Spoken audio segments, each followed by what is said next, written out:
Samajwadi party के अध्यक्ष अखिलेश यादव ने अपनी पत्नी डिंपल यादव को मैनपुरी लोकसभा उपचुनाव में उम्मीदवार बना दिया। मुलायम सिंह यादव के निधन के बाद से ये मैनपुरी की जो लोकसभा सीट है ये खाली हुई और अब इस पर उपचुनाव हो रहा है। 5 दिसंबर को यूपी की मैनपुरी सीट पर वोटिंग होगी। अच्छा, बीजेपी की तरफ से अभी अपने पत्ते नहीं खोले गए, लेकिन चर्चा मुलायम की छोटी बहू अपर्णा यादव के नाम को लेकर हो रही है। तो अब सवाल ये कि क्या मैनपुरी लोकसभा उपचुनाव में जेठानी वर्सेस देवरानी का सुपरहिट मुकाबला होने जा रहा है। मैनपुरी उपचुनाव पर हमारी ये स्पेशल रिपोर्ट देखिए। भाभी जी मैनपुरी में हैं। डिंपल यादव जिंदाबाद जिंदाबाद। के लिए मेरी सभी मतदाताओं से अपील है कि साइकिल का बटन दबाकर समाजवादी पार्टी को मजबूत बनाए। मुलायम सिंह यादव के निधन की वजह से मैनपुरी में 5 दिसंबर को उपचुनाव है। समाजवादी पार्टी के अध्यक्ष अखिलेश यादव ने पत्नी डिंपल यादव को मैनपुरी से पार्टी का उम्मीदवार बनाया है। 2019 के लोकसभा चुनाव के वक्त से ही डिंपल यादव के राजनीतिक भविष्य को लेकर अटकलों का बाजार गर्म रहा है। तब डिंपल समाजवादी पार्टी की गढ़ कहे जाने वाली कन्नौज लोकसभा सीट से चुनाव हार गई थी। अब अखिलेश ने पिता मुलायम की विरासत संभालने की जिम्मेदारी डिंपल के कंधों पर दे दी है। मैनपुरी के अखाड़े में उतरने वाली डिंपल यादव समाजवादी परिवार की चौथी सदस्य हैं। मुलायम सिंह यादव ने यहाँ 5 बार जीते थे। 2004 के उपचुनाव में मुलायम के इस्तीफे के बाद धर्मेंद्र यादव जीते। 2014 के उपचुनाव में भी मुलायम ने इस्तीफा दिया तो तेज प्रताप यादव जीते। अब 2022 में मुलायम के निधन के बाद डिंपल यादव को मैदान में उतारा गया है।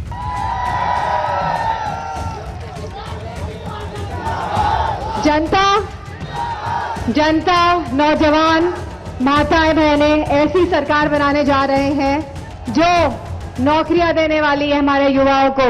मैनपुरी के सियासी समीकरण और डिंपल के खिलाफ बीजेपी की रणनीति के बारे में बताएं, उससे पहले डिंपल यादव की सियासी ताकत को समझते चलिए।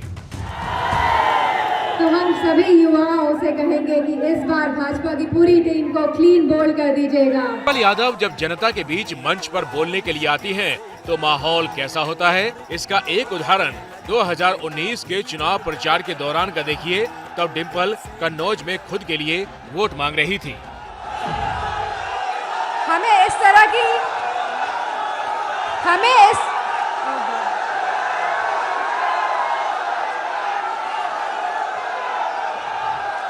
शान 2014 से लेकर 2022 तक के चुनाव में डिंपल ने पार्टी के लिए धुआंधार प्रचार किया। अच्छा, कमाल है। मतलब कहाँ से ट्रेनिंग पड़ी है? Very bad. शासन में नहीं आती, बहुत बुरी बात है, बहुत बुरी बात है, बहुत बुरी बात है। 2019 के चुनाव में समाजवादी पार्टी और बीएसपी का गठबंधन हुआ था। उस चुनाव में कन्नौज के मंच पर डिंपल ने मायावती के पैर भी छुए थे। तस्वीरें तब काफी वायरल हुई थी। राजनीति के कुछ जानकार कहते हैं कि इसी तस्वीर की वजह से डिंपल चुनाव हारी थी, क्योंकि कोर यादव वोटर इस तस्वीर को पचा नहीं पाए थे। डिंपल यादव न सिर्फ भाषण अच्छा दे लेती हैं, बल्कि पार्टी के एक तबके पर अच्छी पकड़ रखती हैं। साल 2017 में जब सरकार नहीं बनी, तब बीजेपी पर हमला करने वाला आगरा के पार्टी अधिवेशन का भाषण समर्थकों के बीच काफी वायरल हुआ था। जो नई सरकार बनी है,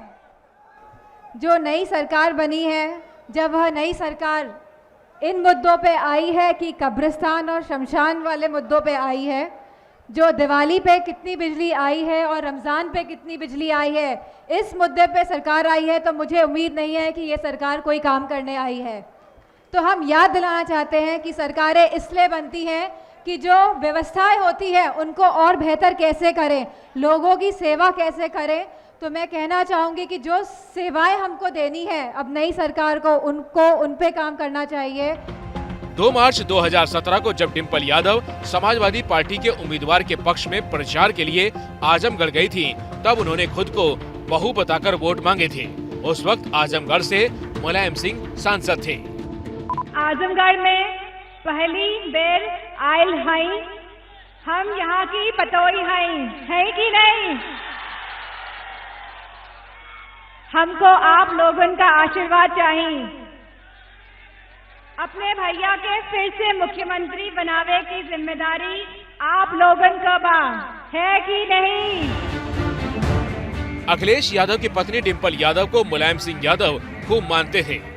मुलायम सिंह यादव के कहने पर ही डिंपल यादव राजनीति में आई थी और पिछले महीने जब मुलायम सिंह यादव का निधन हुआ तो अंतिम संस्कार और उसके बाद हर रीति रिवाज में डिंपल की तस्वीरें सामने आई।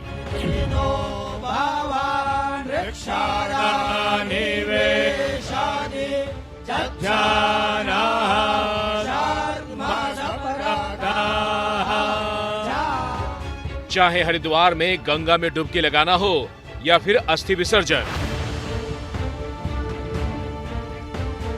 अपने ससुर मुलायम सिंह यादव को लेकर डिंपल इस दौरान काफी भावुक भी नजर आई। अब डिंपल को ससुर की विरासत को आगे बढ़ाने की जिम्मेदारी पार्टी ने दी है।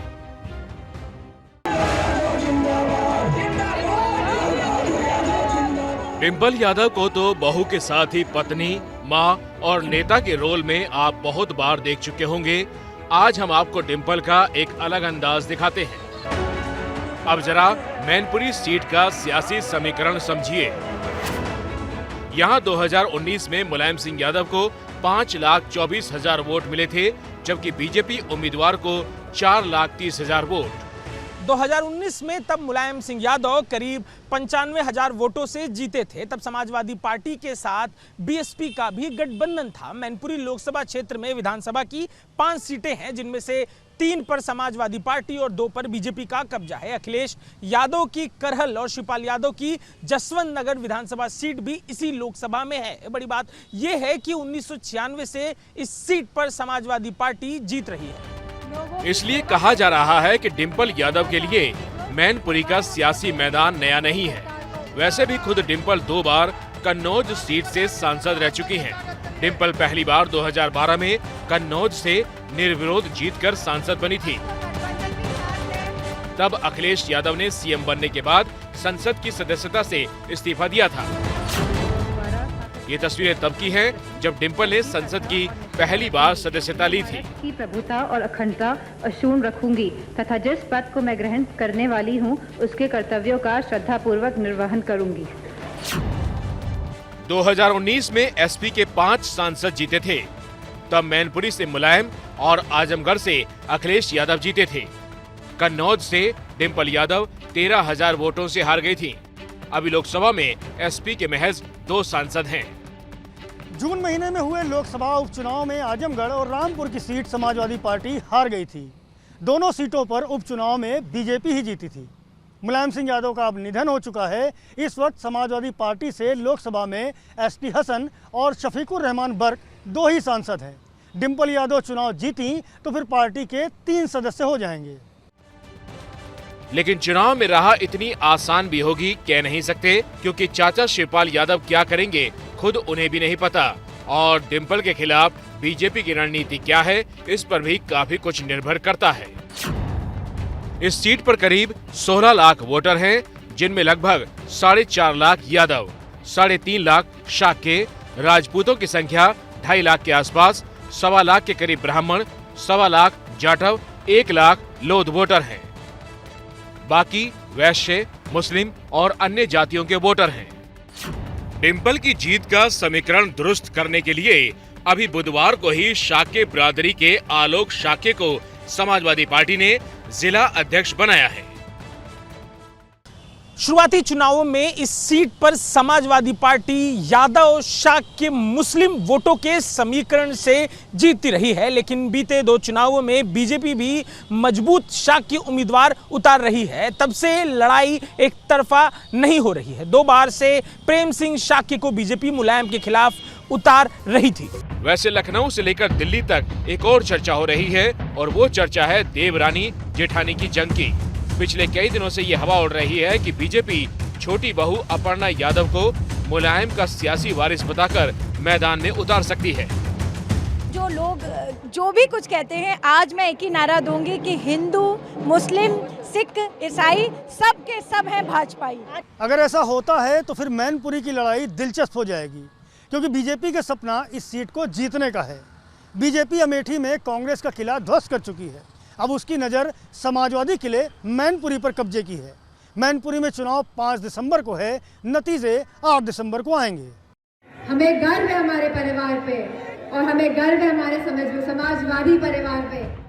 फिलहाल तो डिंपल की उम्मीदवारी के ऐलान के बाद से समाजवादी कार्यकर्ताओं का जोश हाई है और गीत संगीत के जरिए माहौल बनाने की कोशिश शुरू हो चुकी है। तो मैनपुरी में क्या अब की बार यादव परिवार की बहुओं में होगा आर पार, देखना दिलचस्प हो। जैसे ही घड़ी का काटा दोपहर 2:30 पे आए, बबीता जी का दिल सास बहू साजिश के लिए मचल जाए। और ये है इनकी बहू, पूरे दिन ऑफिस की टेंशन हो जाए गॉन जब ये करें अपना फेवरेट शो फ्री टाइम पे ऑन।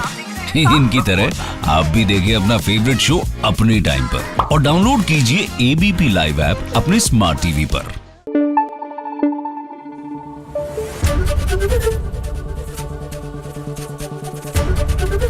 एबीपी न्यूज आपको रखे आगे।